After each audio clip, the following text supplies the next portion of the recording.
மக்களே, நாட்டுப்பற்று நம்ம இந்தியா கிரிக்கெட்ல ஜெயிச்சிருச்சு. நம்ம ராணுவம் வந்து அந்த நாட்டோட ராணுவத்தை ஜெயிச்சிருச்சு அப்படின்னு நிறைய பேசிக்கிட்டு இருக்கான்.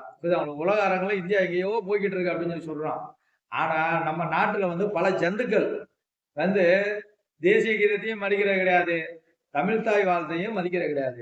நம்ம நாட்டோட ராணுவத்துக்கு வந்து பாத்தீங்கன்னா தேசிய கீதத்தை வச்சுதான் அவங்களுக்கு வந்து ஒரு புத்துணர்ச்சியே கிடைக்குது. நம்மளுக்கு டீ குடிச்சா புத்துணர்ச்சி கிடைக்கும், வேற வேற வேற ஆளுகளுக்கு பல்வேறு போதை வஸ்துகளை குடிச்சா புத்துணர்ச்சி கிடைக்கும். ஆனா நம்ம நாட்டோட ராணுவ வீரர்கள் எதை அவங்க குடும்பத்தை விட்டு உடல் பொருள் அத்தனையும் போய் அங்க விட்டுட்டு அங்க போய் சண்டை போடுறப்போ வந்து தேசிய கீதத்தை அவங்க உயிரோட்டமா நினைச்சுதான் வந்து நம்ம மக்களை பாதுகாக்கிறாங்க. அப்பேற்பட்ட தேசிய கீதத்தையே பல மனிதர் பெரிய ஆள்ல இருந்து சின்ன மனிதர்கள் வரைக்கும் யாரும் வந்து சில பேர் மதிக்கிறது இல்லை. தியேட்டர்ல போட்டா கூட யாரும் பல பேர் எந்திரிக்கிறதில்ல. நீங்க பாருங்க.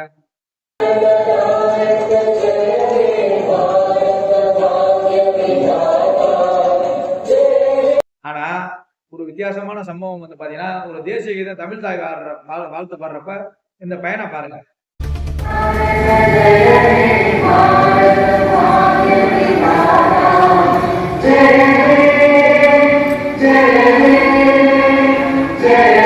எப்படி நிக்கிறான் பாத்தீங்களா? இந்த மாதிரி வந்து நம்ம பகுதிகளில் குழந்தைகளுக்காக இருக்கட்டும், நம்ம பகுதிகளில் இப்படி ஏதாவது ஒரு இடத்துல தமிழ் தாய் வாழ்த்து தேசிய கீதமோ பண்ணா நம்ம வந்து இதை மதிக்க கத்துக்கிட்டோம்னா நம்மளை பார்த்து 4 பேர் சொல்லுவாங்க. ஒட்டுமொத்த சமுதாயமும் வந்து பாத்தீங்கன்னா ஒரு நல்வழிப்படும்.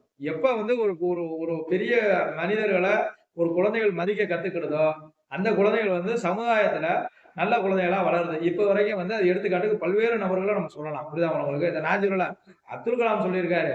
அதனால வந்து தேசிய கீதத்தை நம்ம மதிச்சாதான், தமிழ் தாய் வாழ்த்தை நம்ம மதிச்சாதான் நம்மளை பார்த்து வர்ற குழந்தைகளும் அடுத்த சன்னதிகளும் அதை மதிப்பாங்க. புரியுதா உங்களுக்கு? ஏன்னா தானான வாழ்றது வந்து அது பிராணிகள் பல்வேறு உயிரினங்கள் வாழும். கட்டுப்பாடா வாழக்கூடியது மனித சமுதாயம், மனித வாழ்க்கை, பண்பாடுன்னு எதுக்கு நம்ம சொல்லிக் கொடுத்துருக்கோம். ஆகவே வந்து சில விஷயங்களை கட்டுப்படுத்தி அடுத்த தலைமுறைக்கு நல்ல விஷயத்தை செலுகிறோம். வந்தே மாதரம். ஜெய் ஹிந்த்.